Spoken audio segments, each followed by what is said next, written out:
It's Friday, Feedback Friday, the feedbackiest day of the week. Ha! Feedback Friday. Okay, so quickly, before we get into the more serious stuff, I was asked for more toys.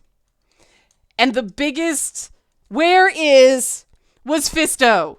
I cannot possibly show you all my Masters of the Universe toys. We would be here for like an hour just going through that. But Fisto was definitely the one, where is Fisto? Followed by Ram Man.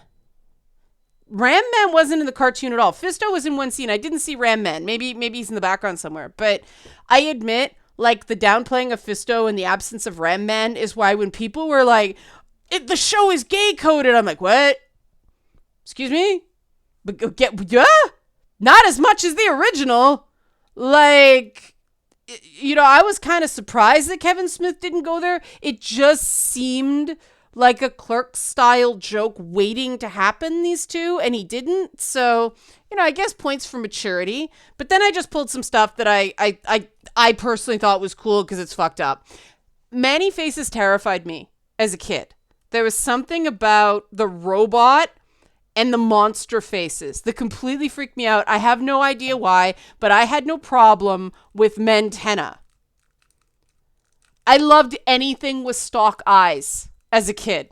So, like, Mentenna was cool. As was Snoutspout, Mecha Ganesha, right? Like, what? Oh, don't think about it too hard. Rule of He-Man, don't think about it too hard. And then, like, one of my favorites, just for sheer cool, was Too Bad. Oh, Beat the Shield. Oh, like, this is, if you're between 6 and 10, this is a cool toy. Okay, this is cool. And then, okay, now we get into the really screwed up, and I love them. But, like, Multibot. I always mix the two weird Siamese joined at the butt. So I guess you can't say Siamese twins. Conjoined twins now. Excuse the political correctness. But political incorrectness. But yeah, we got cool, right? Cool. Modulok was the stuff of friggin' nightmares. Okay, right from the really scary heads and the pew pew laser gun all the way down the slide of nightmares to the screwed up dual insect butt. Children played with this toy. Okay? What? But I thought this was the coolest thing.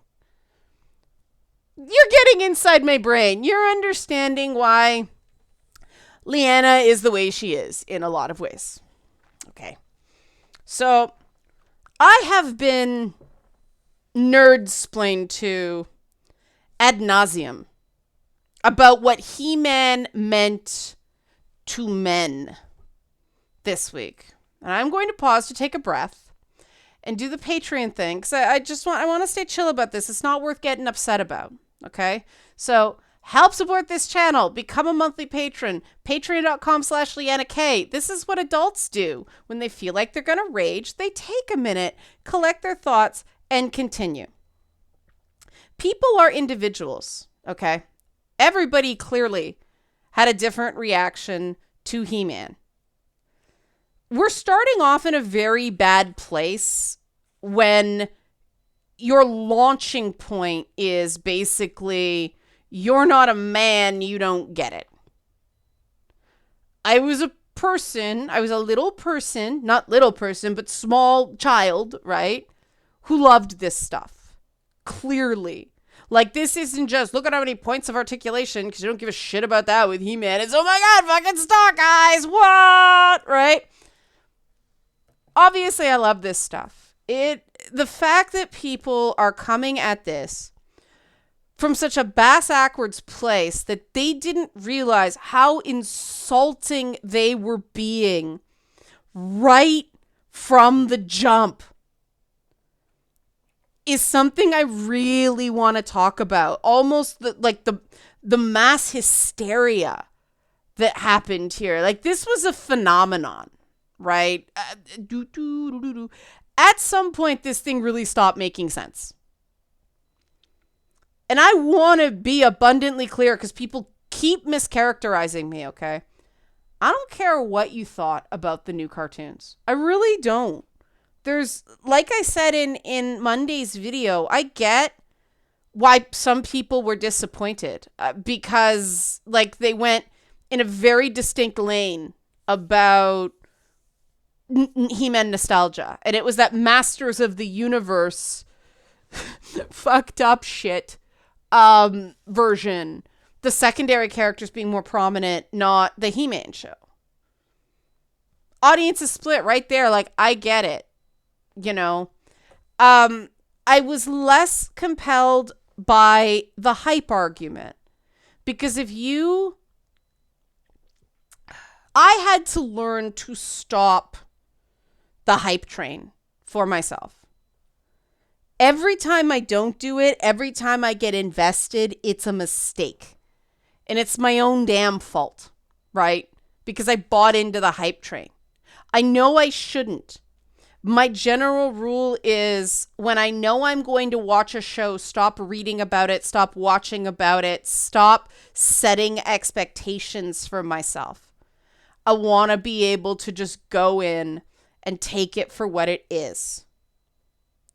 That doesn't always work. It's impossible to have zero expectations going in. And I understand what it's like to be going, what's going on here? This isn't the show I wanted.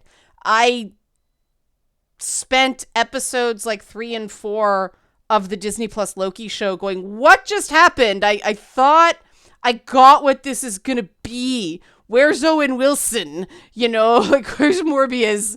What? Huh? So I get it, right? There were some things I didn't care for. I didn't like Tila's voice, but I didn't mention that in the video because, you know what, it's some of those things are subjective, and the reason I didn't like Tila's voice, I thought it didn't match her body, and then I checked myself and realized I'm not going to talk realism in a show with a dude who has a skull face. He shouldn't be able to talk. He doesn't have lips to be able to, like, form words. Adulting, right? Okay. Some people pointed out some funny comments. One was, and I know people are going to get pissed at this. I don't care. This is a joke. If you get pissed off at this, you're taking it way too seriously. This is the benchmark.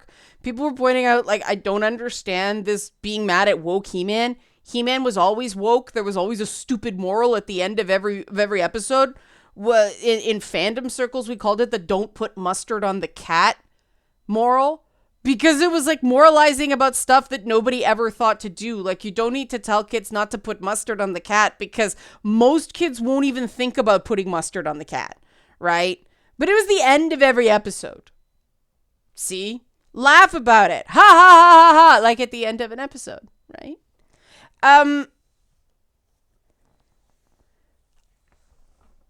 What I object to strenuously, and the problem I have had with this from the beginning, and anybody says I have any other motivation here, it's just not true.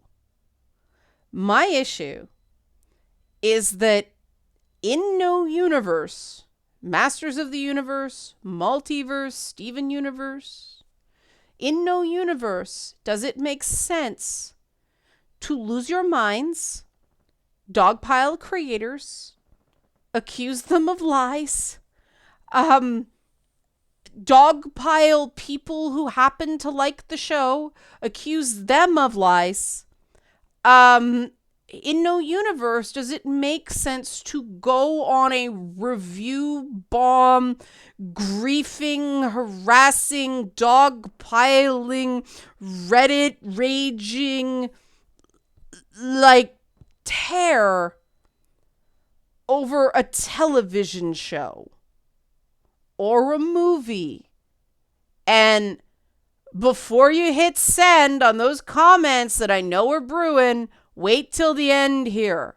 Before you hit send, wait till the end. Okay, it rhymes. It's easy to remember. I get being disappointed, okay? I get it. I was, like, super depressed after X-Men 2. Because not only was Mystique mute, Lady Deathstrike was mute, and I loved Lady Deathstrike as a kid. You may notice a trend with me. I was friggin' like two of them, really, and then of course that was about the time I started to hear rumors about Bryan Singer and liking like teenage boys. But two mute characters, really, and don't forget, like those X-Men movies, things hadn't really, that was pre-Marvel Cinematic Universe, right? So some superhero content was somewhat limited. Marvel content was super limited, and it was like, man, I'm so bummed. But did I go crazy? Like, did I start like ruining friendships and like pissing off everybody and acting like a raging jerk because I was disappointed? No. And I don't buy the ruined childhood argument either. This was another great comment I got on Twitter from someone that pointed out a movie I had memory hold. The really shitty live action Gem and the Holograms movie. Gem and the Holograms was one of the few girl properties I actually like. I got my Starburst Swiftwind in the background because that's the only She-Ra toy I ever had, because you could see through the fucking horse, and I thought that was kind of cool. But She-Ra overall, not cool to me as a kid. So I measured my comments about the She-Ra show because I wasn't as big a fan of that as He-Man, right?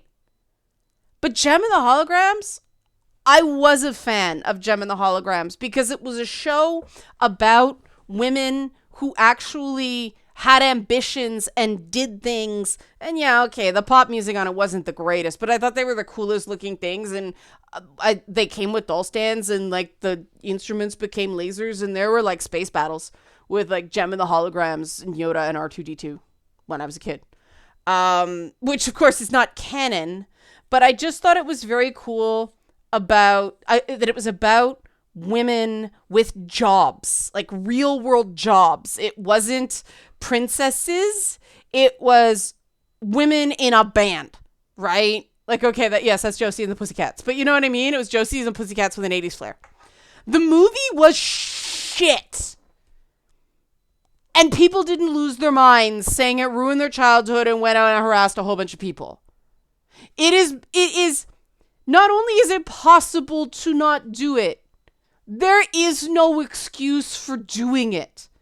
Impulse control is a real thing, okay? I get there's certain characters you don't even realize you identify with until somebody fucks them up, right? That happened to me with Jax in Mortal Kombat. I got called a racist for like really identifying with Jax, and was kind of, I didn't like that they basically made him what, Kang the Conqueror, or Immortus, at least the Immortus version of Kang in the Marvel Cinematic Universe, controlling time for everyone, right? That's a villain role, right? I was bummed by that. I got called a racist, but see, that was the other side, that people legitimately wouldn't let someone not like something. That's what not letting someone not like something looks like. I was really bummed at the end of WandaVision because Wanda really faced no real consequences for what she did. And I was disappointed because the whole stupid female empowerment thing just fell flat because, she pretty much got away with it. Because, it was Agatha all along. No, it wasn't. Agatha wasn't controlling no one's mind. What? Like, and frankly, I find mind control more horrifying than, the mass murder of innocents that usually happens in those Marvel movies, because you're dead, it's over, right? Those people were left to suffer while she played with them like dolls. That is dark shit. And so the like weird, empowering Frozen style ending, I was like, right? And then I realized how much I identified with like Loki from the Marvel Cinematic Universe, just because he's been like labeled a bad guy, so he never gets a chance to really do good, because he's never seen as a good guy, so he's never given the opportunity. Hey, gee, who does that sound like getting cast as a convenient villain and just like added new seasonings to for whatever scene we have to saw these horrible transgressions against her, this week. Jeez. Like, I didn't realize how much I was like, this is a very interesting character for that reason. I kind of identify, until he was schmucked constantly in his own show. Like, I'm like, no, man, stop this. Stop this. Stop. But like, I didn't completely lose my mind on anybody who liked Sylvie, who I despised. Friggin' despised Sylvie. But if you like Sylvie, that's fine. I know people, I thought she was cute. And it's like, all right, that's fine. And it's funny because when we talked about the reasons for our decisions, because we actually talked about the why behind the what, right? They were in shades of each other. Like, we were on the same track for the reason I like something and the reason they didn't like something. And it actually had nothing to do with the character or anything like that. It was a craft point on, like, it was very inside baseball, so I'll spare you. But it was interesting how we both started very, very similar places, but came to a different conclusion. But that similarity, that commonality allowed it to be a pleasant conversation instead of being constantly a loggerheads and somebody getting blocked, right? That is possible. And here's where I come down on these people that claim He-Man is so important to them that they just went on this rage binge, okay? You claim to worship a hero. Start acting like it. Start embodying the characteristics of goodness and helpfulness and not taking the first shot and being a defender instead of an aggressor. No, you're not doing that when you're jumping in to other people's mentions because you don't like a tweet. You are not being a defender. You are being Skeletor there, trying to ruin someone's day. You are not being He-Man, trying to protect your friends. You're not. And this is the reason it makes no sense to me. If this show was truly as important to people's development as they claim, why do they not have the decency and restraint and self-control and inherent goodness and patience and forgiveness of Prince Adam? It's a fair question, okay? I don't believe that a deep connection to this is what this is really about. And part of the reason I don't believe that is because, guys, we watched the whole She-Ra thing unfold. She-Ra was not our thing. Okay, apologies to, I know I've got some, they happen to be gay boys who watch my content. They were very big into She-Ra, but they liked the new show. Okay, but the She-Ra fans, they liked the show, and I'm like, tell me why. And they told me, I'm like, all right, fine, great.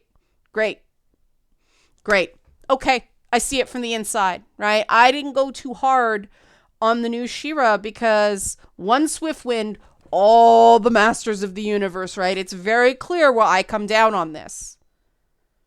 That's adulting, right? That's tolerance. That's letting different types of people like different types of things. So, you wanted an opinion on She-Ra? You gotta share He-Man a little. Yes, Zelda Battlecat. Like, if you want to be allowed something that you're not the core audience for, you have to stop jumping all over people when you are. I hope that makes sense because it went a layer deeper, okay? The people who were raging all over the internet saying, Kevin Smith lied, liar, and then turned around a couple days later and said Teela's anger at being lied to was unrealistic. Okay, thinking people are making the connection there. that is just, you don't get to have that both ways. First of all, someone does not lie because they make comments that they don't intend as literally as you took them. And that's what I see all the Kevin Smith stuff being. He was not expecting, he was taking the piss. He was being Kevin Smith. He was doing the insecure, passive-aggressive, jokey hyperbole to hide the soft bits, right? And people took him literally. That's not lying. That's not lying. And when you jump all over someone for a lie over a TV show, and then you claim someone acted in an unrealistic manner because they got mad that not only is their best friend and guy she has a crush on dead, but everybody, like even Orko, who is a disaster, and her own adoptive father were lying to her. There's a profound lack of self-awareness going on. Again, wait to the end until you click send. Don't put mustard on the cat.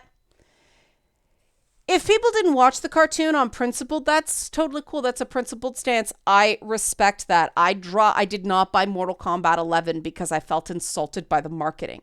That is a valid perspective. I appreciate the people who did that and then didn't proceed to speak with authority on the contents of the show.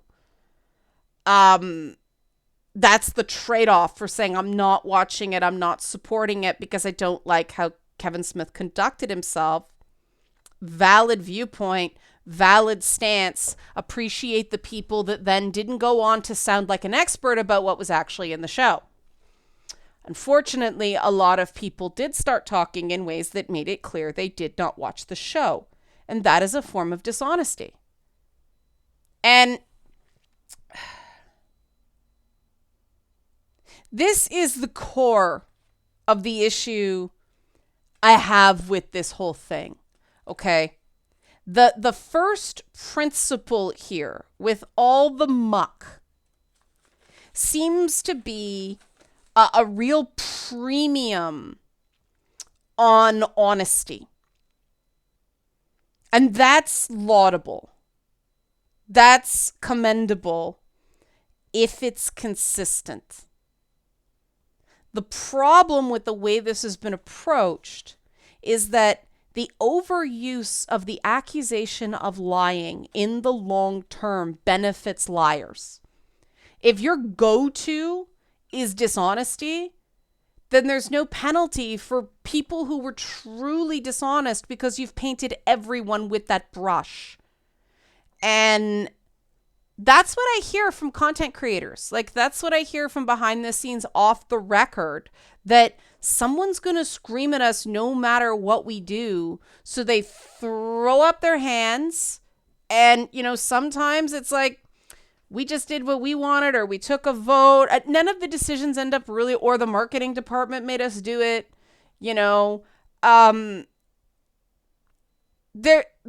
internal advocacy at these companies for stuff that's more, what the fans want, or fan service has a bit of a bad ring to it these days, but it's hard to fight for that position when everybody knows that no matter what is produced, someone is going to howl like you killed their mother, right?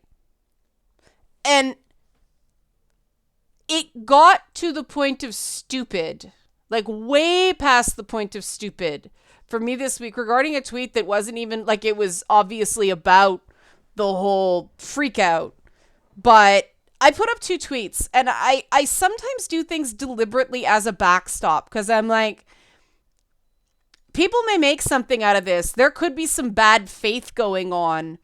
I'm going to cover my ass. And I do that by putting 2 tweets up instead of just one. So that if one gets dogpiled and the other doesn't, it's very clear that it ended up on some message board People got primed to go bananas. You know, take with a huge grain of salt, possibly the whole shaker. So these two tweets I'm about to show you, the bottom one was first, were put up within a minute of each other. Okay. So I originally said, could you imagine if Empire Strikes Back came out today? Hypothetical statement, right? Fuck you, George Lucas. You killed Han Solo for woke shit about feelings. Or say, Wrath of Khan. Fuck you, Star Trek. You killed Spock for woke shit about friendship. Perspective. Could you imagine if, hypothetical, people accused me of lying about killing Han Solo in The Empire Strikes Back? Lying, dishonesty over that tweet. But of course, there was very little reaction to, shit, if the original Star Wars came out today, it would be, fuck this Carrie Fisher. Leia should be hotter and not covered up. She's a princess. She should be more attractive. 0 out of 10. So we know which one made the angry subreddit, right? But here's where it gets stupider. People accuse me of lying about the fact that Harrison Ford did not want to come back for Jedi. He wanted to be done with Empire. He wanted his character killed off. George Lucas talked him down to the carbonite because he thought maybe he could talk him back. But, you know, my husband was a teenager when Empire came out. And he's like a decade older than me.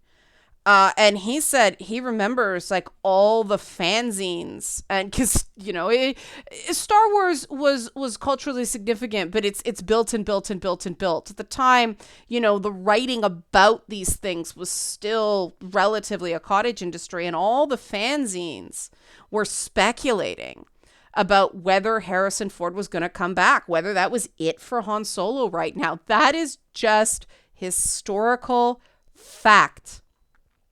And multiple people who have followed me for some time accused me of being dishonest about that. That I got caught and I'm lying that I was joking. Take the L. And I admit, when people start in that douchebag talk, especially right now where I'm in big fuck Activision Blizzard mode because I'm able to talk about that after 12 fucking years, that makes me see red. That kind of juvenile horseshit. There is no L and W in your opinion about a movie, in some silly speculation about, hey, could you imagine if they made Happy Days now? You know, hey, could you imagine if they made Darkwing Duck now? Hey, it's speculation. It's not a statement of fact. It's clearly just having fun, taking the piss. It was in all caps, for fuck's sake. But people accused me of dishonesty because they didn't get. This is the thing that took me hundreds and hundreds and hundreds of tweets to realize. Of course, I did not respond to everyone. But they really thought Adam's dead. They think he's dead. He's not. Unlike Empire Strikes Back, and unlike, you know, Wrath of Khan that Leonard Nimoy wanted out and they talked him back into. It's the exact same premise, right? But unlike those two, they've already confirmed. They have spoiled their own cliffhanger over at Netflix, saying that no, Adam's not dead. There's a big, like, multi-part He-Man Skeletor fight in the back half. And so they accused me of lying over their mistake, their assumption about the ultimate fate of Prince Adam and He-Man and the Masters Universe. So they, by their own definition, lied about me. Hundreds and hundreds and hundreds of people. Now, I do not blame all these people. I think they were taken advantage of by people who stir this stuff up because it financially benefits them somehow via videos or via traffic to sites, or even if it's just like a social currency thing, popularity on the internet. People got used. people got used. But I am hoping that people learn from this, because this is insane. When there's a fact you can check just by going to IMDb, and checking whether or not, Han Solo did actually want out and they didn't know whether he was coming back. There's a quote on IMDb about that. Harrison Ford wanted out in Empire. He wanted out in Jedi. He only came back for Force Awakens because, spoiler, they agreed to kill off a character finally. But that's a false accusation. And if you're going to call somebody a liar over something they were speaking metaphorically or process-wise about, and you took literally, Kevin Smith joking that, he killed Adam twice. That was not a serious statement. I'm sorry. Him saying something was about He-Man is not, he is the main character. No, it's not. Dracula's about Dracula. Dracula's not the main character, and so on and so forth. Frankenstein's not the fucking monster. Right? Frankenstein actually is about Frankenstein, but Frankenstein's not the monster. There's a lot of, Captain Kirk is the main character of the Wrath of Khan. Right? So on, so forth. You get the idea. Right? Moby Dick is not the main character of Moby Dick. There are plenty of examples of this. You can't call somebody a liar because you assumed. My old grade 3 bus driver said, when you assume, you make an ass out of you and me.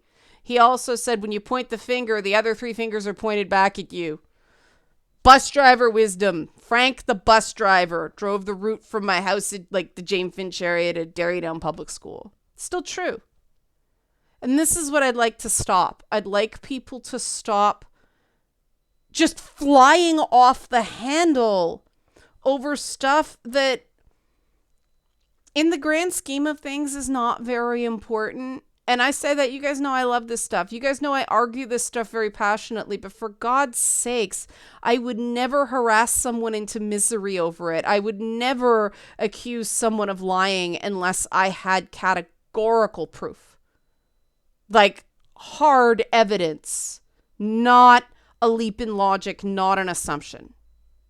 Because again, if you're too quick off the jump with the lies, lies, lies thing, then liars flourish because it becomes impossible to distinguish between honest mistakes and deliberate falsehoods. And they're very, very different things. And then the people that do it want the benefit of the doubt and want to have a nice civil conversation. That's just not rational. You don't come at someone like a ton of bricks and then have a nice chat. Again, that's a Skeletor move. That's not a He-Man move. If you really worship He-Man, embody him. And, He-Man wasn't, I am the bully. He was, I have the power. He was a defender. He was a protector. He was not an aggressor. He is not an aggressor. I'm talking about the old 80s things. And my big concern, and I said this on Twitter and I was called arrogant and driven by ego for this. Notice all the things flung at me for saying, hey, a cartoon's not worth this? Just saying. I know that a lot of the people that bombarded me with nonsense over that tweet that made it onto some subreddit or message board or something like that, they didn't even know who I was, really. I know that because I've got settings on Twitter that unless I engage with people, I don't, just to cut down the noise. So I went through and looked and it's like, yeah, I don't recognize this person, don't recognize this person. Nope, nope, nope, nope, nope, nope, nope, nope, nope. They didn't know who I was. I were just going after somebody that a message board gave them permission to be mean to. I'm used to this by now. But when people go after people like that, and I don't care the blue check thing, I don't fucking care about that. You do not know what somebody's going through. Simone Biles had to pull out of the team competition for mental health reasons. Okay? You don't know what somebody's going through. Do you want to be the thing that pushes someone over the edge? And don't say, well, that's not me. I can't know. They need help. So and so. If you're raging over a cartoon, don't say anybody else needs help. Okay? I understand some people may not be able to help their circumstances right now, but just be fair for 5 seconds and listen to yourself. You have no place saying anybody else should seek help when you're going full rage mode over a cartoon that is only half finished. Okay? Think about how badly this affected you, especially the ones that affected really badly. Imagine something you are directly involved with does that to another person. Do you want that? How can you worship heroes and want that? How can you worship a guy who, like, his biggest thing was helping his friends? He was seen as a lightweight, as a loser, kind of a pansy. It was purple tights and a pink vest back in the day, right? He took all of that so he could protect people, so he could keep the kingdom safe. You claim to worship that guy, and you behave the exact opposite to him. I'm sorry, there's an inherent contradiction there.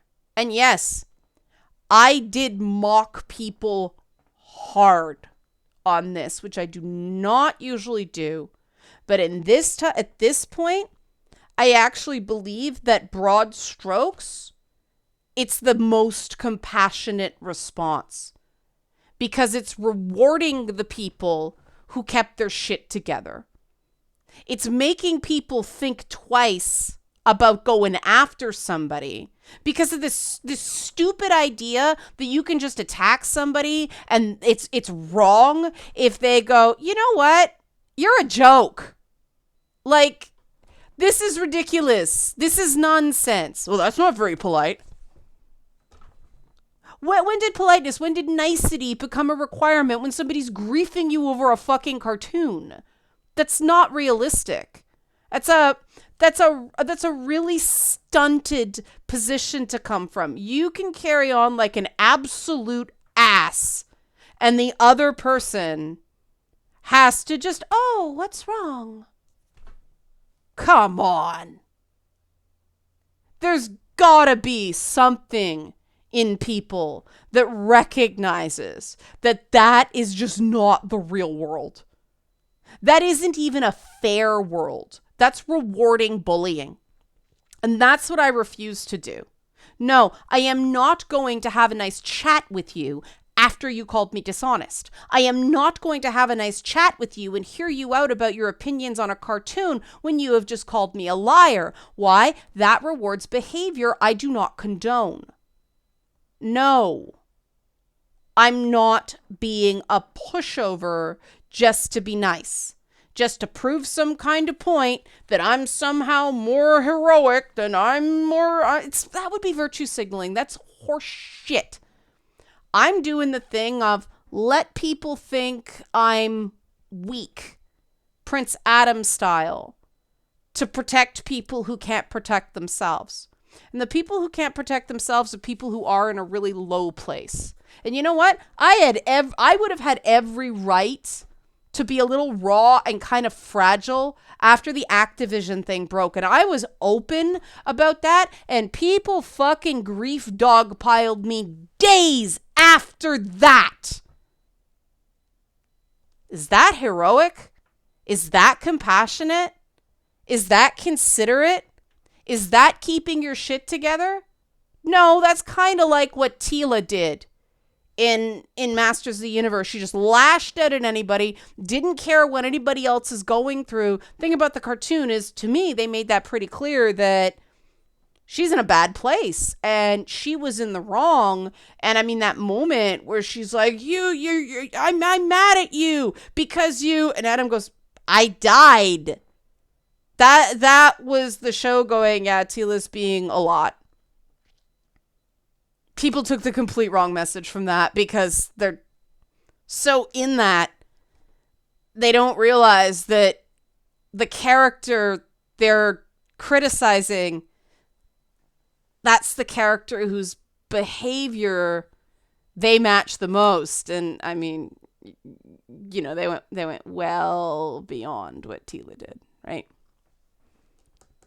This stuff matters. This stuff matters because I have seen people destroyed by online stuff. I know another influencer, fashion influencer, who has ongoing mental health stuff because of an online cancellation of a harassment campaign. She's still not all right. And I don't want that to happen to anybody else. And I don't care if you like me in spite of that. I don't care if you agree with me. I don't care if you lose respect for me or unsubscribe. There are bigger things at play here. So this is my pink vest and purple tights. Okay? This is me playing the simp to hide my secret identity. Like, I don't give a shit what you think when that is what's at the other end of this stuff. You know? Because I grew up worshipping heroes. Because I grew up wanting to be He-Man and Lion-O, and Bumblebee was my guy in Transformers. But, you know, I grew up wanting to emulate these characters who were selfless and had to be misunderstood for the greater good. I internalized that. I can say that. I can demonstrate that based on my behavior. Can you say the same? Some of you can. Some of you behave perfectly fine. But others... So if you like this kind of thing, rough segue, but end of the video, help support this channel. Become a monthly patron. Patreon.com/LeannaK. Thanks for watching.